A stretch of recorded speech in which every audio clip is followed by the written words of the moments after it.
Il existe un arbre qui a survécu à l'impossible. 6 août 1945. Hiroshima, Japon. La bombe atomique explose à 600 mètres au-dessus de la ville. Tout dans un rayon de 2 kilomètres est vaporisé. Les bâtiments s'effondrent. Les rivières entrent en ébullition. La chaleur atteint des températures 40 fois supérieures à celles de la surface du Soleil. Lorsque la poussière retombe, plus rien ne bouge, rien ne respire, rien ne vit, sauf 6 arbres. 6 arbres Gokko se dressent à portée de vue de l'épicentre. Leurs troncs sont noircis par les flammes, leurs branches dénudées, leurs feuilles réduites en cendres. Les scientifiques les croyaient morts. Le niveau de radiation aurait dû anéantir chaque cellule. Mais au printemps 1946, quelque chose de vert perça l'écorce calcinée. De nouvelles feuilles, une nouvelle vie. Les Japonais leur ont donné un nom, Ibaku Jumoku, les arbres survivants. Et ils ont posé une question à laquelle le monde n'a toujours pas répondu. Que c'est cet arbre de la survie face aux menaces qui pèsent sur des industries valant des milliards de dollars? Voici l'histoire de l'arbre de la mémoire, planté dans chaque parc, mais dont on ne vous a jamais révélé le rôle. Bienvenue dans le trésor perdu de la nature. Le GKO n'a pas seulement survécu à Hiroshima, il a survécu à tout. Vieux de 200 millions d'années, des fossiles identiques à des arbres actuels ont été découverts sur tous les continents, à l'exception de l'Antarctique. Il a survécu aux dinosaures, à 5 extinctions massives et aux ères glaciaires qui ont enseveli des continents. Il a survécu aux astéroïdes qui ont plongé le jour dans des décennies de nuit. Quand toutes les autres espèces de sa famille ont disparu, le Jingo s'est adapté. Quand les forêts ont brûlé, ses racines se sont enfoncées plus profondément. 270 millions d'années de résistance. Les Chinois savaient ce qu'ils possédaient. Le plus ancien texte médical, le Shen Nongben Xiao Jing, le mentionne il y a 2000 ans, et non comme un simple ornement. En médecine, les graines, les feuilles et les racines, chacune de ces 3 parties, soignaient différents systèmes. Le médecin Liu Wentai, de la dynastie Ming, a inscrit la feuille dans la pharmacopée impériale en 159 pour traiter les maladies pulmonaires, les affections cardiaques et les troubles de la mémoire liés à l'âge. Les empereurs consommaient les graines. Les temples plantaient les arbres. Au XVIIe siècle, lorsque les explorateurs européens découvrirent pour la première fois le Jingo biloba dans les jardins des temples japonais, ils trouvèrent des spécimens millénaires, des géants qui avaient nourri des générations. Mais c'est là que l'histoire se heurte.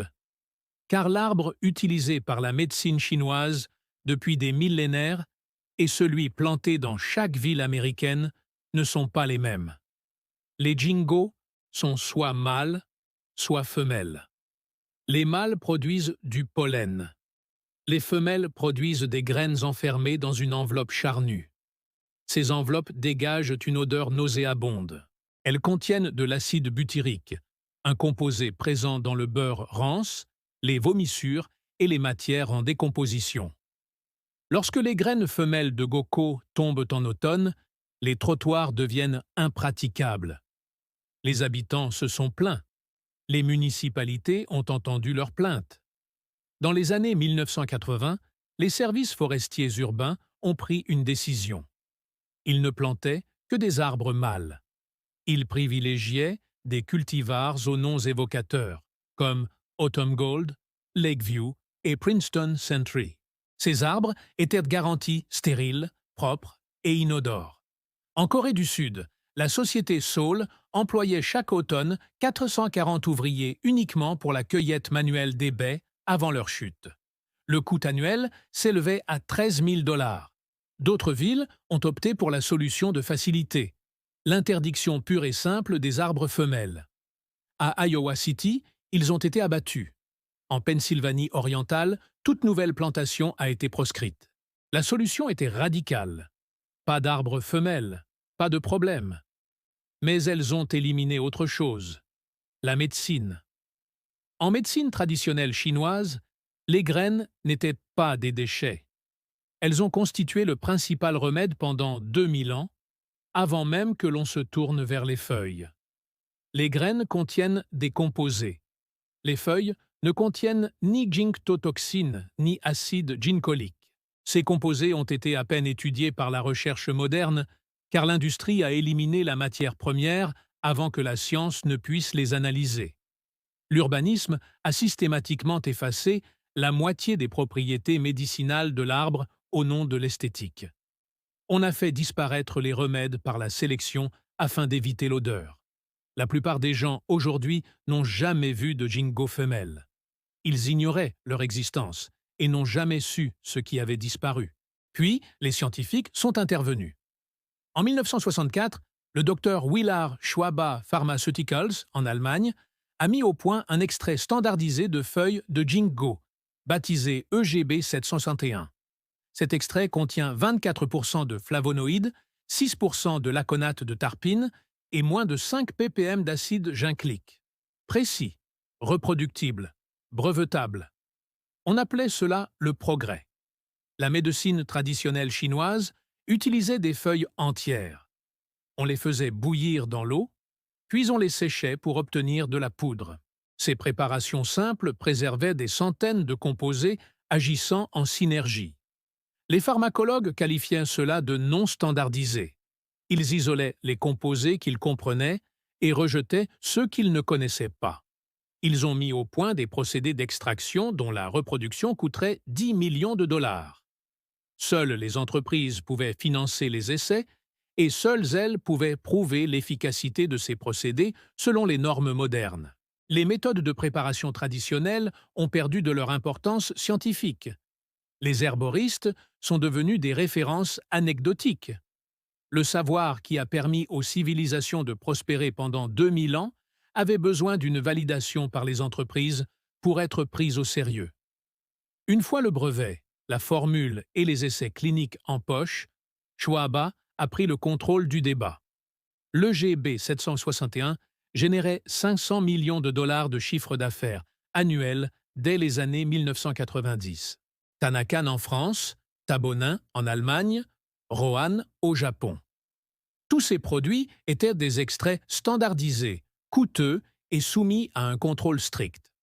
L'arbre qui poussait autrefois librement sous tous les climats nécessitait désormais une transformation pharmaceutique pour être considéré comme un médicament légitime. Mais un événement inattendu s'est produit. Les scientifiques ont poursuivi leurs tests sur l'EGB 761 et les résultats ont été stupéfiants.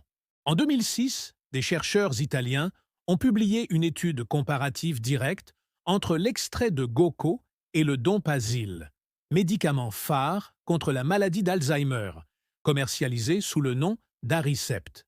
L'étude, menée en double aveugle, a duré 24 semaines et a inclus des patients atteints de démence légère à modérée.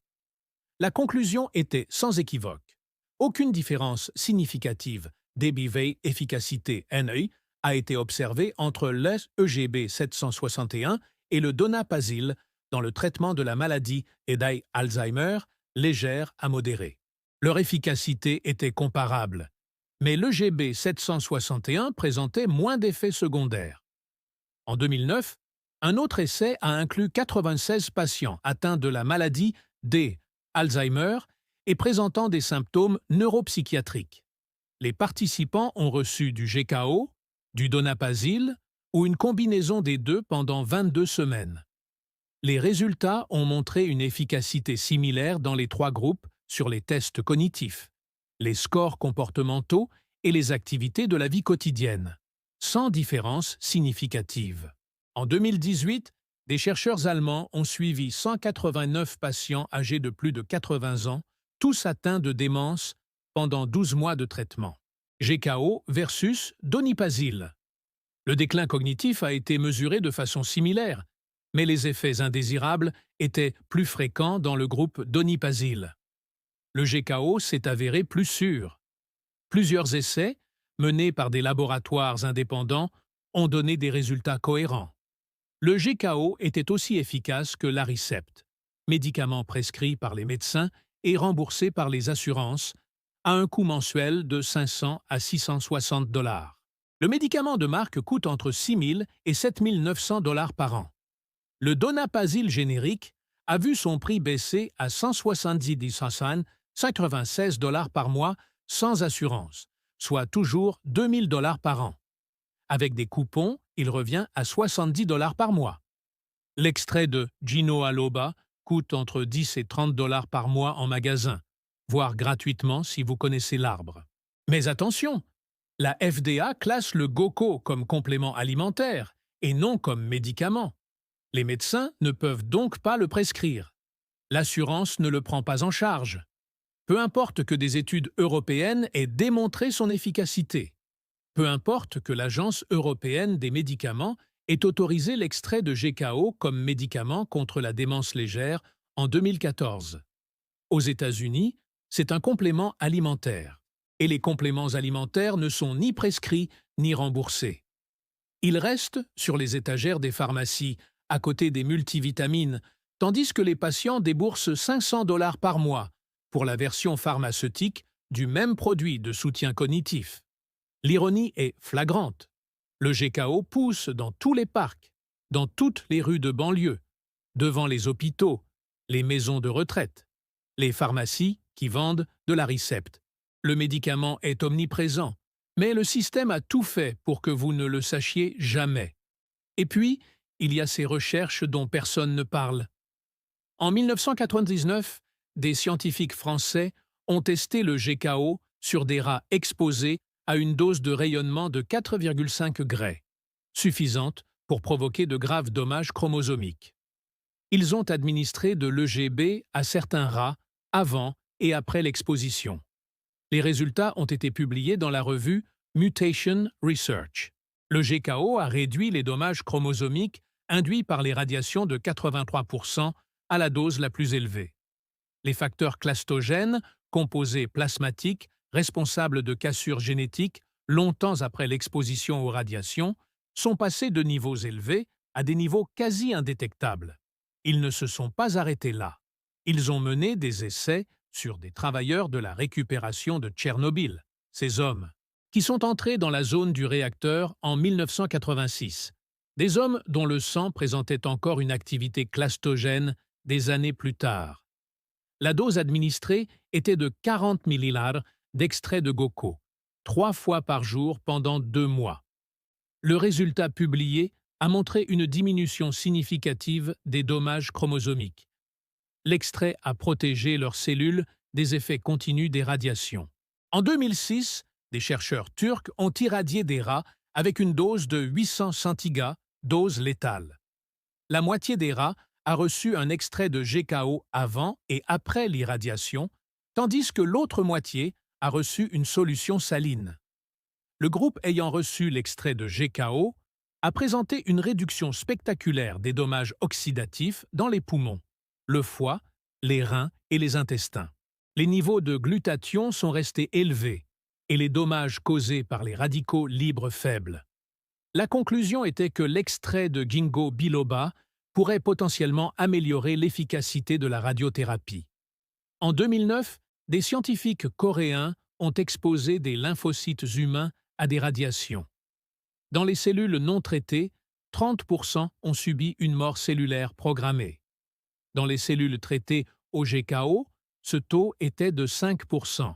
L'extrait a neutralisé les radicaux libres et les agents oxydants générés par les radiations. L'apoptose, le signal de mort cellulaire programmée, n'a jamais été déclenché. Ces recherches existent. Elles ont été publiées dans des revues scientifiques à comité de lecture. Une protection contre les radiations grâce à un arbre qui pousse sur les trottoirs.